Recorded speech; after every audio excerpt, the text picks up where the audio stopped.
कि तोड़ना है हर पिंजड़ा मेरी उड़ान अभी बाकी है, कि तोड़ना है हर पिंजड़ा मेरी उड़ान अभी बाकी है, मंजिलें जमी भर नहीं आसमान अभी बाकी है। हमारे बीच आज एक ऐसी शख्सियत मौजूद है जिन्होंने ब्यूटी विद ब्रेन का कॉन्सेप्ट जो होता है उसे जस्टिफाई किया है। हमारे बीच जो मौजूद हैं मैम, जिनका नाम है श्वेता झा। उन्होंने मिसेज इंडिया कॉन्टिनेंट क्वीन का खिताब जीता है 2021 में।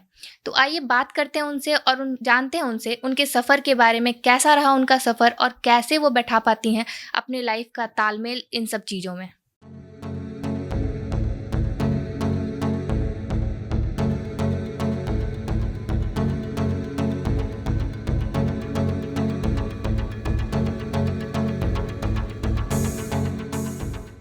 नमस्कार मैम, स्वागत है आपका। नमस्कार। सभी दर्शकों को मेरा नमस्कार। पहले तो मैं आपका आभार व्यक्त करना चाहती हूँ कि आपने मुझे आज कुछ बोलने का मौका दिया। मैं इस माध्यम से ये बताना चाहती हूँ कि अभी तक का सफ़र बहुत अच्छा रहा। मेरा सफ़र 2003 में मिस रांची से शुरू हुआ। उसके बाद मैंने कुछ रैंप वॉक्स किए। खेल मेला उत्सव में मेरा रैंप वॉक कपिल जी के साथ था, जहाँ ताल से ताल मिलाकर मुझे बहुत अच्छा लगा। काफ़ी सराहना मिली मीडिया में, लेकिन शादी जैसी कुछ बंदिशें थीं और सामाजिक कुछ बंदिशें थीं। उनको पार करते हुए मैं 2007 में जब मेरी शादी हुई तो मैं अपने एजुकेशनल चीज़ों को बढ़ाया, करियर को बढ़ाया। उसके बाद 2021 में मुझे मौका मिला मिसेस बिहार बनने का। मिसेस बिहार कॉन्टेस्टेंट में मैं रनर अप रही। मैं उसमें संतुष्ट नहीं थी और फिर मैं और तैयारी करने लगी और 2021 की ये प्रतियोगिता में मैं मिसेस इंडिया कॉन्टिनेंट्स रही हूँ, मिस क्वीन यूनिवर्स में। मैम, सबसे पहले तो आपको बधाई। धन्यवाद। मैम, हम आपसे ये जानना चाहेंगे आपका बचपन कहाँ बीता? मेरा बचपन रांची, झारखंड में बीता है। मम्मी पापा और दो बहनें हैं मेरी। और जैसे हर एक लड़कियों का जीवन होता है, घर में खेल कूद हंसी खेलते हुए हम लोग बड़े हुए हैं। मैं 10th और 12th वहीं से पास की हूँ और ग्रेजुएशन भी वहीं से किया है और MBA सिक्किम यूनिवर्सिटी से किया है। मैम, आपका जो शादी आपकी जब हुई 2007 में, उसके बाद आपका लाइफ जो था वो किस तरह से चेंज हुआ और कैसे आपने फिर डिसाइड किया कि ब्यूटी कॉन्टेस्ट में जाना है? क्योंकि बिहार में ऐसा होता है कि लड़कियों पे बहुत बंदिशें होती हैं, शादी मतलब लाइफ ख़त्म। तो उसके बाद भी आप अपने पैशन को कैसे फॉलो कर पाई? मेरा ये मानना है कि शादी के बाद लाइफ ख़त्म नहीं होती है, एक लाइफ की शुरुआत होती है। मुझे जीवन साथी बहुत अच्छे मिले, मैं इसके लिए बहुत भाग्यशाली हूँ। उन्होंने मुझे कदम से कदम पे साथ दिया है और उन्होंने ही मुझे प्रोत्साहन दी कि जिसमें तुम्हारी अभी रुचि है तुम जा सकती हो। मॉडलिंग तो मेरा पैशन शुरू से था ही, मैंने इसका पूरा उपयोग किया और यहाँ तक मैं पहुँची। मैम, आपकी एक बच्ची भी है छोटी सी, तो आप फैमिली के बीच में और फिर प्रोफेशन और पैशन तीनों के बीच में तालमेल कैसे बैठा पाती हैं? मेरी 12 साल की बेटी है, वो उम्र के हिसाब से काफ़ी बड़ी है, दिमागी तौर पे। मैं उसकी माँ हूँ, लेकिन कई मायने में वो मुझे सिखा जाती है। तो मुझे वो काफ़ी प्रोत्साहित भी करती है कि आप आगे बढ़िए, मुझे काफ़ी मदद भी करती है। तो और मैं बहुआयामी हूँ, मॉडलिंग के साथ साथ और मेरे बहुत मेरे इच्छाएं हैं और कार्य हैं। तो अच्छा जीवन साथी मिलने की वजह से और अच्छी बेटी मिलने की वजह से मैं इन सभी चीज़ों में तालमेल बैठाना मुझे इतनी मुश्किल नहीं होती है। मैम, आपने बोला आपकी और भी बहुत सारी हॉबीज़ हैं, उन हॉबीज़ के बारे में कुछ बताएं। मैं स्टॉक मार्केटिंग करती हूँ, उसमें एनालिस्ट हूँ और मेंटोर भी करती हूँ। मैं स्ट्रेंथ ट्रेनिंग, योगा करती हूँ, फिटनेस एंथुजियास्ट हूँ। खाना बनाने में भी अभी रुचि है, बच्चों को पढ़ाती भी हूँ।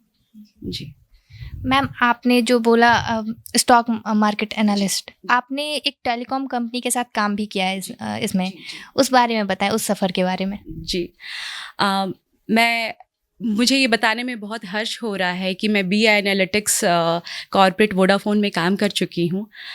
वहाँ पे मुझे काफ़ी कॉर्पोरेट जगत का माहौल बहुत अलग होता है। वहाँ पे एक आयाम तय कर पाना अपने आप में एक बड़ी उपलब्धि है। तो ये काफ़ी अच्छा था। बड़े बड़े CEOs जब आपकी तारीफ़ करते हैं, आपको बहुत अच्छा लगता है। तो मैं बोलूँगी इस करियर का क्षेत्र मेरे लिए बहुत रुचि भरा था। मैम, जैसे होता है कि अगर आप किसी टेलीकॉम कंपनी में जब काम कर रही थी, तो आपको ऑब्वियस है कि बहुत सारे अपॉर्चुनिटीज़ मिले होंगे और बेटर पोस्ट के लिए और बेटर जॉब के लिए। तो उन सब को छोड़कर आप पटना शिफ्ट हुई, ये क्यों? जी।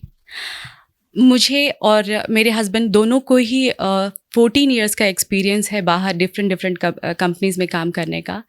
लेकिन हमेशा हमारी ख्वाहिश थी कि हम अपनी मिट्टी से जुड़ें, अपने लोगों से जुड़ें, उनकी सामाजिक व्यवस्था को समझें और समझें कि बिहार इतनी आगे तरक्की कर रहा है और हम उसमें क्या योगदान कर सकते हैं। इसकी ख्वाहिश हम दोनों को हमेशा थी और यही चाह हम लोगों को बिहार लेकर आई है। आपने सही कहा, हमें बहुत कॉरपोरेट और बड़े-बड़े और कंपनियों से ऑफ़र आए, लेकिन मेरी एक कंपनी है चंदन सेल्स एजेंसी, जो मेरे फादर इन लॉ की कंपनी है, उसमें भी उन्हें सपोर्ट करना था और अपना भी कुछ नया आयाम बिहार के लोगों के लिए करना था। आपने अभी अपने इन-लॉज़ की बात की, तो आपके इन-लॉज़ कितने सपोर्टिव थे आपके इस करियर को चूज़ करने में, ब्यूटी कॉन्टेस्ट में जाने के लिए? जी, उन्होंने मेरा BI एनालिटिक्स का रूप ज़्यादा देखा है, वो ज़्यादा इसे सराहते हैं और उनकी चाहत रहती है कि मैं कंपनी को नया आयाम दूँ। चूँकि कॉर्पोरेट से जब एक्सपीरियंस लिया तो उन्हें लगता है कि ये पीढ़ी दर पीढ़ी आगे बढ़े और फ़ैशन में भी वो मेरी सराहना करते हैं। और आपके जो पेरेंट्स हुए, वो इस चीज़ को किस तरह से देखते हैं? अ, 2007 में जब मेरी शादी हुई और उससे थोड़ा पहले और जाना चाहूँगी, 2003 में जब मिस रांची बनी, तो जिन लोगों की शादी नहीं होती है, तो उन्हें जब बहुत मीडिया और बहुत ज़्यादा लोगों की सराहना मिलती है तो एक पिता थोड़ी घबराहट तो उन्हें होती है। वही घबराहट उन्हें हुई। ये हर एक माँ-बाप को होती है कि बेटी की भी शादी नहीं हुई है, न जाने कैसा घर मिले, न जाने वो कैसे एक्सेप्ट करेंगे। इसलिए थोड़ी दिक्कतें तो आईं। पर अब जो वो आपको देखते हैं कि आप मिसेज़ इंडिया बन चुकी हैं, तब उन्हें कैसा फ़ील होता है? मिसेस इंडिया कॉन्टिनेंट्स बनने के बाद उनका सोच ही बदल गया है और वो जब देखते हैं कि मेरे हमसफ़र मुझे इतना सपोर्ट करते हैं तो उनकी छाती और चौड़ी हो जाती है। वो बोलते हैं कि जब हमसफ़र तुम्हारे साथ है तो अब इन सब चीज़ों के लिए सोचना ही नहीं है, पूरा आशीर्वाद है उनका और वो चाहते हैं कि मैं इससे भी बड़ी-बड़ी ऊँचाइयों को छूऊँ। मैम, जो पेरेंट्स होते हैं, जो अपनी लड़कियों के लिए बाउंडेशंस लगाते हैं, बाउंड्रीज़ लगाते हैं कि आप इससे आगे नहीं जा सकते, आपकी बाउंड्री यहीं तक है, उनसे आप क्या कहना चाहेंगी? मैं सभी दर्शक पेरेंट्स से ये बताना चाहती हूँ कि लड़कियाँ बहुत भावुक होती हैं, उनके बहुत अरमान और विचार होते हैं, उनके अंदर बहुत सारी कलाएँ होती हैं, उनको सहायता करें, उनको आगे बढ़ने के लिए हर एक रास्ता मुहैया करवाएँ, क्योंकि ये ज़िंदगी एक बार मिली है, बार-बार नहीं मिलेगी। अगर एक बार वो आपका नाम रोशन करेगी, तो आप भी गर्व से कह पाएँगे ये मेरी बेटी है, ये भारत की बेटी है, ये बिहार की बेटी है। मैम, अब आपसे हम थोड़ी अलग बातें जानना चाहेंगे, जैसे आपके पर्सनल इंटरेस्ट के बारे में। आपके इंस्पिरेशन कौन है? मेरे इंस्पिरेशन जैसे मैं स्टॉक मार्केटिंग करती हूँ तो उसमें मेरे इंस्पिरेशन अलग हैं। मैं कुकिंग करती हूँ तो मैं किसी और से इंस्पायर्ड होती हूँ। फ़ैशन जगत में मैं दिया मिर्ज़ा, ऐश्वर्या राय, सुष्मिता सेन, ये सब मुझे प्रेरणा का स्रोत है मेरे लिए। जब मैं योगा फ़ील्ड में होती हूँ, जब मैं बॉडी बिल्डिंग के फ़ील्ड में होती हूँ तो मेरे ट्रेनर्स मेरे मोटिवेटर्स हो जाते हैं। इसीलिए हर एक फ़ील्ड के लिए अलग-अलग हैं मोटिवेटर्स। आप अपने और कौन-कौन से सपने हैं? अभी तो शुरुआत है, आपके वो कौन से सपने हैं जिन्हें आप पूरा करना चाहती हैं? अभी तो ये आगाज़ है। अभी मैंने मिसेस यूनिवर्स के लिए अप्लाई किया है, मिसेस अर्थ के लिए अप्लाई किया है, तैयारियां उसके लिए चल रही हैं। सितंबर से लेके दिसंबर तक ये सारे कॉन्टेस्ट होने बाकी हैं। जितनी बड़ी उपलब्धि मिली है, ज़िम्मेदारी और बढ़ गई है, लक्ष्य और ऊंचा हो गया है। आप लोगों के स्नेह और आशीर्वाद की कामना करती हूँ कि इसे मैं पूरा कर पाऊँ। क्या आपको एक्टिंग फ़ील्ड में भी जाने की कोई इच्छा है? एक्टिंग, मॉडलिंग के बाद प्रायः फीमेल्स एक्टिंग की तरफ रुख करती हैं। एक्टिंग तो एक पार्ट है ही है, लेकिन मैं समाज से भी जुड़ना चाहती हूँ। मैं बिहार की व्यवस्था को और अच्छे से समझना चाहती हूँ। यहाँ पे महिलाओं को विमेन एम्पावरमेंट कैसे मिले, डोमेस्टिक वायलेंस के कुछ मुद्दे हैं जिनके बारे में बातें करना चाहती हूँ। तो एक्टिंग तो है ही है, लेकिन साथ साथ समाज का कल्याण हो, इस पे मेरा विशेष ध्यान रहेगा। जो औरतें या लड़कियां, क्योंकि आप मिस रांची भी रह चुकी हैं और अभी मिसेज इंडिया कॉन्टिनेंट बनी हैं, तो मैरिड जो हैं उनके लिए मिसेज इंडिया या इस तरह के कॉन्टेस्ट में वो कैसे हिस्सा ले सकती हैं? वो अगर ऐसा करना चाहती हैं तो कैसे आगे बढ़ सकती हैं, उस बारे में कुछ बताएं। अपने व्यक्तित्व को निखारना ही इसका एक बहुत ज़रूरी पहलू है। अपने ऊपर काम करें, अपने डाइट पे ध्यान दें, अपने कॉन्फिडेंस पे ध्यान दें। आप समाज से कितनी जुड़ी हैं, आप अपने परिवार से कितनी जुड़ी हैं, आप वाकई में चाहती हैं उस लक्ष्य को पाना, आप कितनी उत्सुक हैं उस लक्ष्य को पाने के लिए, ये सभी चीज़ें आपको बताती हैं कि आप कितनी दूर तक जा पाएंगी और तैयारी आपकी कैसी है। कोई भी छोटी सी भी चूक यहाँ पे आप नहीं कर सकते हैं। आपको हर एक चीज़ों से तह तक जाना पड़ेगा। आपका इंट्रोडक्शन बहुत अच्छा होना चाहिए, आपके सवाल जवाब बहुत अच्छे होने चाहिए, आपके कपड़े अच्छे होने चाहिए, आपको अच्छा मेंटोरशिप चुनना चाहिए और अच्छे ब्रांड शूट आपके पास होने चाहिए। तो इस में आपको सफलता से कोई नहीं रोक सकता। मैम, ये तो आपने बताया कि इसमें क्या क्या ज़रूरी है, इसमें अप्लाई कैसे कर सकते हैं, ये हमारे दर्शकों को बता दीजिए। जी, हमारे ऑनलाइन बहुत सारे ब्रांड्स हैं जो कि करते हैं। बहुत चुनिंदा मिसेस ग्लोब अभी होने वाला है। बहुत जैसे ही आप गूगल करेंगे, सब कुछ आजकल ऑनलाइन ही उपलब्ध है, तो आपको रजिस्ट्रेशन लिंक आ जाता है और उससे आप कर सकती हैं। एक छोटा सा, चूँकि ये नेशनल लेवल पे है, इसीलिए ऑडिशंस देने के लिए हो सकता है आपको दूसरे राज्यों में जाना पड़े। उसके बाद दिल्ली या तो बॉम्बे में इनका फिनाले होता है। आपको कुछ फ़ोटोशूट रेडी कराने पड़ेंगे और रजिस्ट्रेशन करना पड़ेगा।